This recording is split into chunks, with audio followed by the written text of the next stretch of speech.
Hello friends, welcome to Ammu's kitchen. இன்றைக்கி நம்ம tiffin sambar எப்படி வைக்கின்றது பார்க்கலாம் வாங்க. ஒரு குக்கரில் சிறுபருப்பு ஒரு கப் போட்டுக்கலாம். அதை அலசிட்டு அதில் தண்ணி ஊற்றிக்கலாம் தேவையான அளவு. இதில் நம்ம பெரிய வெங்காயம் போனாலும் போட்டுக்கலாம், சின்ன வெங்காயம் போட்டாலும் போட்டுக்கோங்க. போட்டுட்டு தக்காளி போட்டுக்கோங்க.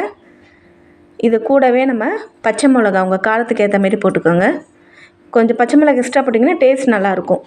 அப்புறம் பூண்டு உரிச்சது ஒரு 5, காஞ்ச மிளகாய் 2 போட்டுக்கலாம். போட்டுட்டு இது கூடவே நம்ம மஞ்சள்தூள் ஒரு ஸ்பூன் போட்டுக்கலாம். அதுக்கப்புறம் இதில் க்ளோஸ் பண்ணி மூடிடலாம்.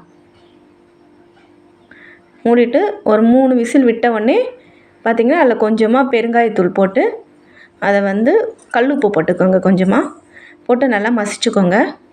மசிச்சுட்டு நம்ம இதை தாளிக்க போகிறோம். இப்போ ஒரு பேனில் எண்ணெய் ஊற்றிக்கோங்க. கடுகு, ஜீரகம், கருவேப்பிலை,